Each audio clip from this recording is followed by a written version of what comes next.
Hey, it's Myers. Just want to talk to you about setup stuff. Just changed my needle here. I switched to Jico J44D. This is the packaging from it.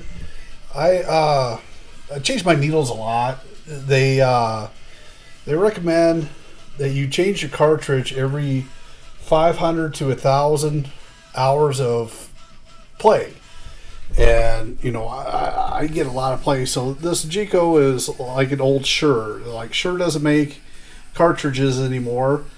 But this Jico is a reproduction of the classic Shure turntable cartridge and needle that has been around forever and ever. A lot of the scratchers like it. Because it's just kind of a rock solid setup.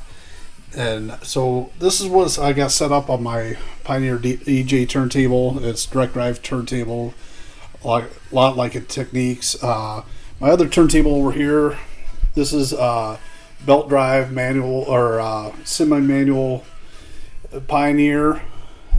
I mean, there's the Pioneer logo. And this one doesn't get as much play anymore. It just... for me, I like the power and the directness of the start-stop of DJ style turntable. So, but this is what I just replaced. You guys have seen this cartridge and videos we've done so far of, this is a AT3600 cartridge, and it's got upgraded Bliss. I don't know if we could see that. Upgraded Bliss shibata cut stylus. So not only is there a difference in cartridges, but there's a difference in the styluses and the stylus cuts. When you get into a diamond stylus, the basic cut is canonical. And that just kind of fills up your grooves. It doesn't get much definition. If you go to an elliptical cut stylus, you get a better definition of sound and whatnot. And then after elliptical, there's nude cut, and then like the highest quality would be a shibata cut. Shibata is like super thin and basically allows the tip of the needle to get further into your groove. So, I mean, this is like a $25 cartridge with a $150 stylus on it. And, love the sound of this. I'll probably go back to it at some point, but just wanted to go with this Shure sound for a while. And using the Jico Shure copy or retro or whatever. But anyways, just setting it up, just listening to Dragons, Cheers to Me. I mean, classic album. I absolutely love this album. Mario Escobedo's got one of the most distinctive voices in punk and roll. When I think of like distinctive punk rock voices, Mario's is right up there with Iggy and Keith Morris. So anyways, if you're just curious what it looks like around here, here's some of the art. I picked up this Richie Valens. Last time I was out in San Diego, I was out there hanging out with Hector Penalosa, and he took me down the barrio and showed me some shops and whatnot. I picked up this Richie Valens. It looks like the old Fisher Price Little People style character, but it's Richie Valens holding guitar. I drew this toilet back in high school art class. Rick Agnew painted this one. I think he called it Sonic Worms. Here's a Javier Escobedo poster that Javier signed for me. It says, "Thank you, Sioux Guitars and Ryan." This Bo Diddley is a Tim Kerr painting. Here's something from Adam from the New Brutarians. And over here I got a painting from AJ Ransdale.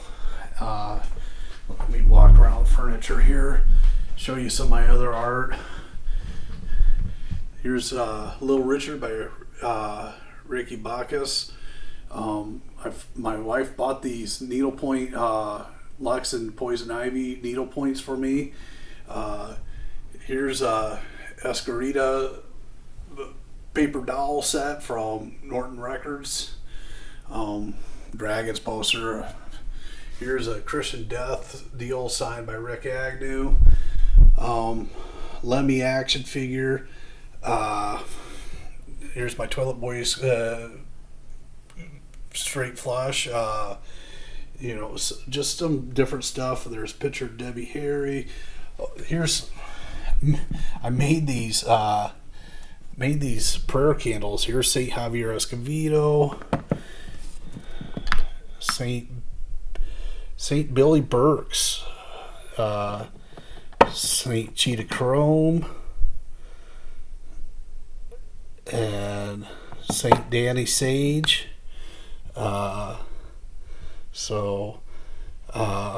Just made some prayer candles for some of the guys I work with.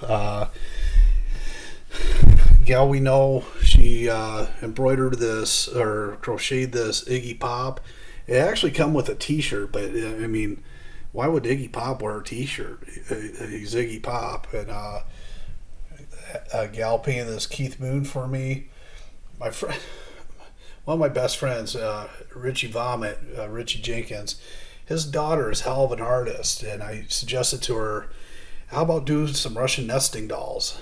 And you could do like a series of stuff in a Russian nesting doll. So she's like, okay, that sounds great. I said, how about doing the Clash? So here's my Clash Russian nesting dolls. Here's Joe Strummer. And here's Mick Jones. I mean, she did a great job on this. And she's still in high school. I got these a couple years ago, but here's Paul Simeon. And Topper, here's the little one. But these Russian nesting dolls, she all painted it from the, first album era Clash. But I think she's done some more Russian nesting dolls, different series and whatnot. But show you some other stuff here. Here's my Warhol style. Sorry about the light glare. Warhol style. Jack in the Box, Andy Warhol popping out of the soup can, and there's one of the Campbell Soup Kids, and got these. My wife and I made these pin-up bowling pins. We basically just copied these pin-ups and cut them out, Mod Podged them to these glitter painted bowling pins. This here was an old medicine cabinet for like a business first aid kit on the wall, and had it glitter painted and pinstriped. I don't know if you guys could see this on the light. There's a lot of glare, I know, but I mean, this is beautiful. All that metal flake and the pinstriping, it's amazing. The guy did an amazing job. In this cabinet, I keep some of my smell good stuff and hair grease. There's some of the hair grease I've made over the years, the Papa Ryan's. And then there's Have a Smoke, which smells like a humidor. There's an old can of the Night Out. There's another one. There's the Cattleman's Long Rider, which smells like leather. Anyways, that's why I keep in that cabinet. This cabinet over here, same thing. It was, and I painted this one myself. I put some lace on it and spray painted through the lace. But I got a couple more cartridges and head shells. That this is an old Stanton. I don't know if you can see this. There it is. That's a Stanton. And this one is Jico Pearl. This is a killer cartridge. One of my favorites. Stylus. I've got a replacement stylus. I buy the styluses from turntableneedles.com. Replacement stylus for this Jico Pearl is $50. Like, the cartridge itself is like $120, but then when you wear it out after 1,000 hours of play, then just this black part on the end, it just pops off. That's $50 from turntableneedles.com. Here's another thing about San Diego, this Darth Vader. So it looks like flowers or something is the top of his helmet, but actually these are, and it's sharp, you gotta be careful with this. It's pieces of spray paint cans. I mean, you can see right there, spray paint can that he's covered the top of the helmet with. Inside, there's a skull in here. I mean, there's a lot of detail in this. Son of a bitch is heavy. I've got held up with 2 good size screws. But anyways, got this out in San Diego. Another thing, I was out with Hector Petalosa and found this. The guy was closed, but I got a hold of him and had him ship it to me. This here is The Last Supper, painted by a good friend of mine, Nicole Welke. She passed away a year or so ago, and but she was Billy Burks' girlfriend, and I knew her for years. But she painted this. Here, we got Andy Warhol here. We got Alfred E. Newman over here. Here's a Cupid doll. But yeah, that's I've got this, remember Nicole from, so, but anyways, here's the record bins. Basically what I got is like record store style flip bins. I got a lot of records, and I like being able to flip them.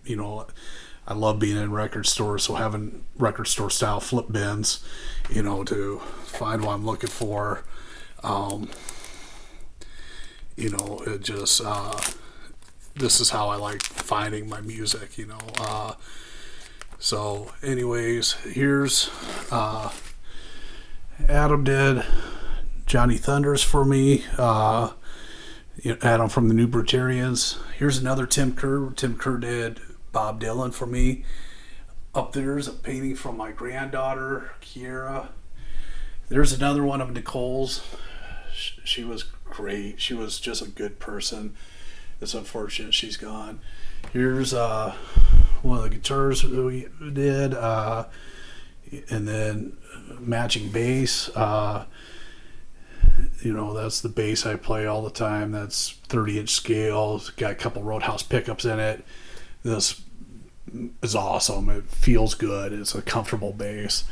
Got another little Iggy Funko Pop, Betty Page lunchbox, some Warhol style soup cans, Bernie Sanders all crocheted up, Motorhead box set, Ramones lunchbox. So yeah, this is kind of my den where I do all the listening and do these videos from. 45s over here, Pee Wee Herman. But anyways, I just want to give you guys a little tour of what the place looks like, and so just give you an idea of what kind of environment I'm in, and talk about changing needles. If you listen to records as much as I do, you gotta be changing your needle about once a year, once every 9 months to a year and a half. I don't know, depending on how much you're listening, but you can tell. I mean, You can't tell so much about when a needle's worn out, but you can tell when you replace a needle. And, you know, you can really tell when you put a new needle on, you know, there's a difference in clarity and sound stage and presence, and, you know, and also the different cartridges. It's fun to play around with the different cartridges because there's different architecture in these cartridges. And it's a difference in like switching pickups, you know, like in a guitar. If, you know, maybe the set of Fender pickups that your guitar come with doesn't sound as good as these DiMarzios, and these DiMarzios don't sound as good as the Seymour Duncans or whatever. You know, people mess around with changing guitar pickups to achieve different sound. It's the same idea with changing turntable cartridges. So anyways, just a quick video on that stuff. If you like what I do here, like and subscribe, and stay tuned. I got a bunch more videos coming for you.